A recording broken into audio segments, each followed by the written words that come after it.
Okay guys, तो आज के सेशन में हम लोग डिस्कस करेंगे मोंगो डीबी में डेटा हमें इंसर्ट करना है बट पाइथन के हेल्प से कैसे करेंगे। तो आज के सेशन में काफ़ी डिटेल में इसके बारे में डिस्कस करेंगे। सबसे पहले हमें मोंगो डीबी को ओपन करना होगा। यहाँ पे हम आते हैं और सी एम डी पे यानी कमांड प्रॉम्प्ट पे आते हुए आपको जस्ट पास करना है यहाँ पे कमांड मोंगो एस एच, यानी आपका मोंगो सेल जो है यहाँ से ओपन हो जाएगा। और बस आपको या ये जो लिंक है इसको आप कॉपी कर लीजिएगा। ये जो आप देख रहे हैं इसको आप यहाँ से कॉपी कर लीजिए और कॉपी करते हुए आप यहाँ पे यूज़ करेंगे। अब यहाँ पे कोडिंग में आपको क्या लिखना है, आपको जस्ट इंपोर्ट कर लेना है पाई मोंगो को। और इसके नीचे आके आपको पाई मोंगो से क्या चाहिए तो आप लिखेंगे फ्रॉम पाई मोंगो से आपको इंपोर्ट कर लेना है मोंगो क्लाइंट को। यहाँ पे आपको लिखना है मोंगो क्लाइंट और इसके नीचे आते हुए आपको कनेक्शन सेटअप करना है। मैं थोड़ा सा यहाँ पे कमेंट करते हुए लिख देता हूँ कनेक्शन सेटअप, कनेक्शन सेटअप।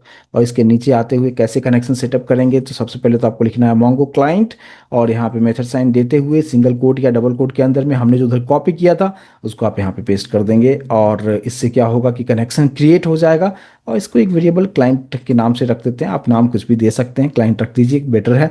इसके नीचे आएंगे।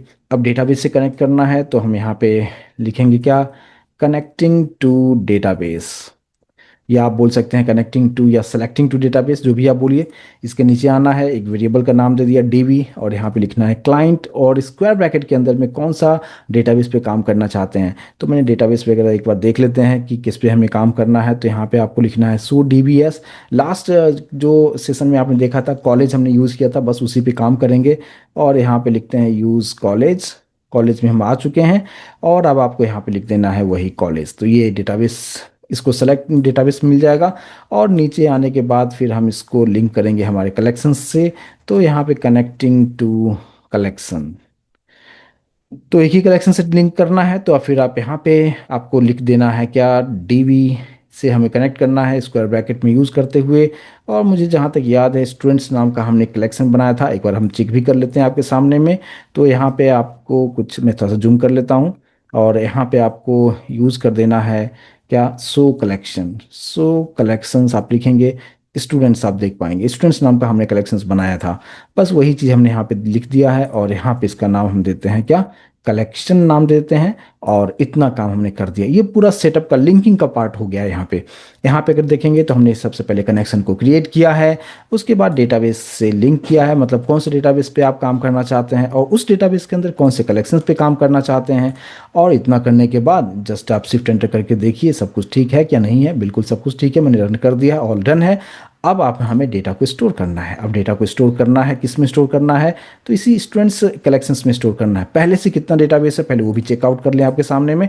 यहाँ पे स्क्रीन को थोड़ा सा क्लियर करते हुए और हमने यहाँ पे लिखना है डीबी डॉट यूज़ करेंगे, साथ साथ आपको यूज़ करना है कलेक्शन का नाम। तो कलेक्शन का नाम हमने रखा हुआ है स्टूडेंट्स डॉट फाइंड फंक्शन। और यहाँ पे जब आप एंटर करेंगे आप देखेंगे 3 डेटा, लास्ट क्लास में अभी आपने देखा था, यही 3 डेटा हमारे पास में भी है। मुझे 1-2 डेटा और यहाँ पे इंसर्ट करके देख लेना है। तो हम वहाँ पे वापस यहाँ पे आते हैं। अब करेक्शन को कैसे स्टोर करेंगे, यहाँ पे मैं एक मार्कडाउन सेट कर देता हूँ आपके लिए समझने के लिए आसान होगा।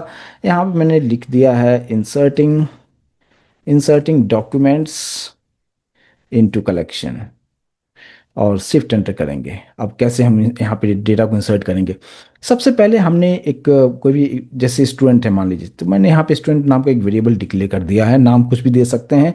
और यहाँ पे आप आते हुए कर्ली ब्रैकेट ओपन क्लोज कीजिएगा। अब यहाँ पे क्या क्या फील्ड्स है उसको एक बार देखना जरूरी है।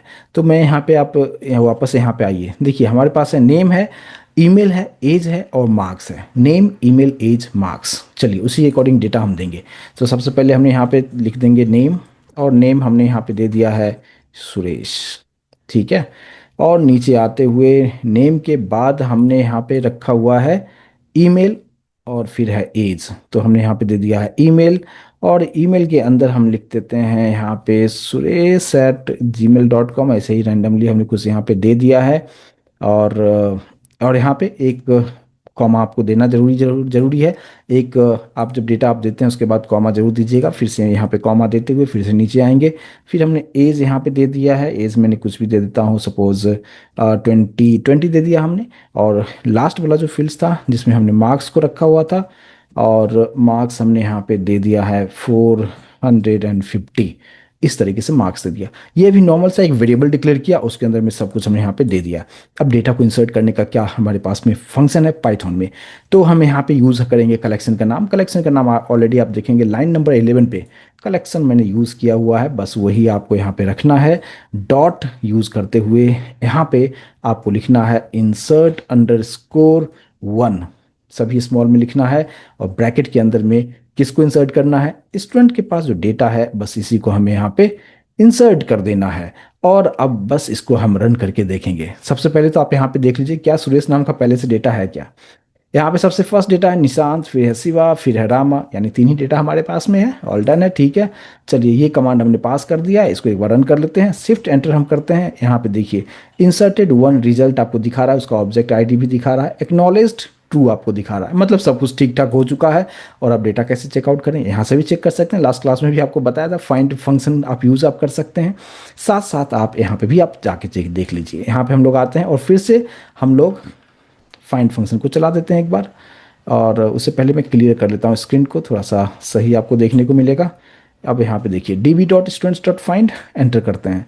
देखिए सबसे फोर्थ डेटा हमारे पास में देखिए सुरेश वाला डेटा आ चुका है। क्या ये डेटा हमने यहाँ से दिया है, नहीं, हमने इसको पाइथन से हमने यहाँ पे डेटा दिया है और ये डेटाबेस में यहाँ पे आके स्टोर हो चुका है। तो कुछ इस तरीके से डेटा को आप यहाँ पे इंसर्ट कर सकते हैं। लेकिन अगर फिर हमारे पास में दो तरीका होता था नॉर्मल, जो हम सिर्फ कोर मोंगो डीबी हम डिस्कस कर रहे थे, इंसर्ट 1 एंड इंसर्ट मैनी, तो यहाँ पे भी हमारे पास इंसर्ट मैनी है बट अंडरस्कोर लगेगा। जिस तरीके से यहाँ पे आप देखेंगे इंसर्ट अंडरस्कोर 1, सेम उसी तरीके से। लेकिन हम डेटा कैसे स्टोर करेंगे, बस आपको क्या करना होगा, जैसे मान लीजिए कि यही नाम मैं यूज़ कर लेता हूँ, इसी को कॉपी करके हमने यहाँ पे नीचे रख दिया है। बट उससे पहले ध्यान से आपको देखना ये है कि ये एक हमारे पास डॉक्यूमेंट है, अभी मुझे मल्टीपल डॉक्यूमेंट से स्टोर करना होगा।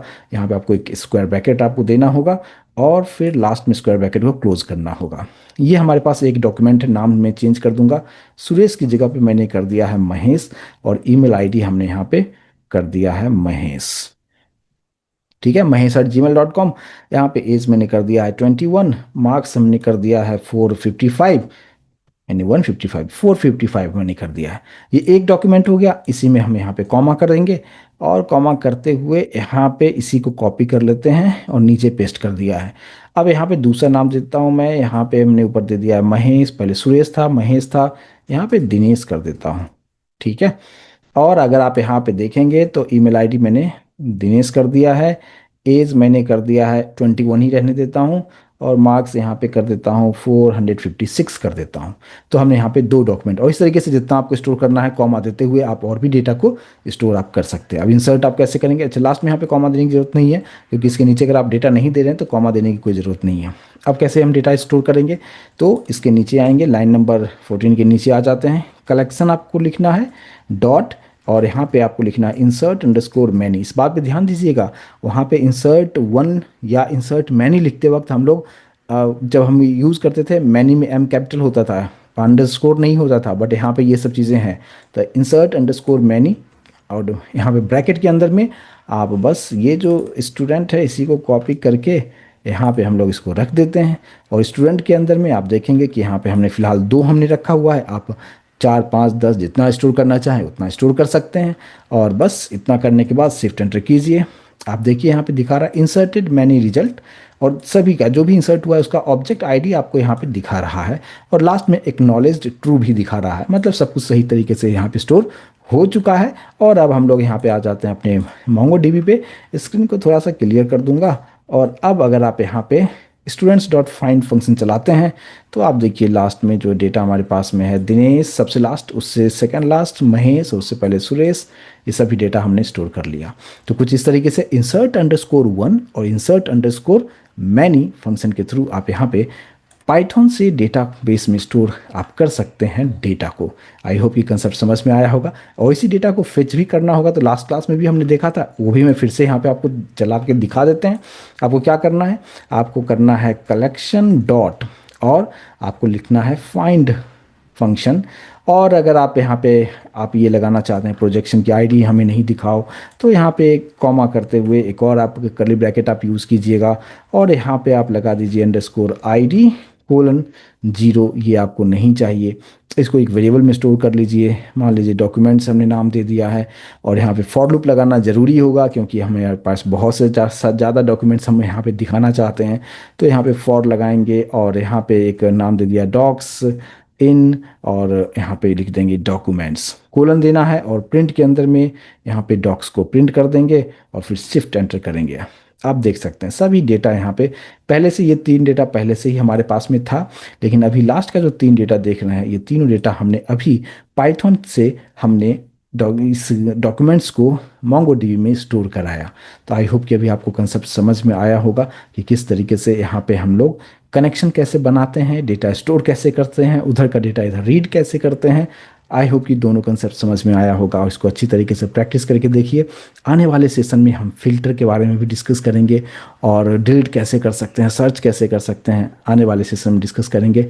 आई होप कि कंसेप्ट समझ में आया होगा। मिलते हैं नेक्स्ट सेशन में, आई का पार्ट डिस्कस करेंगे। Thank you so much guys.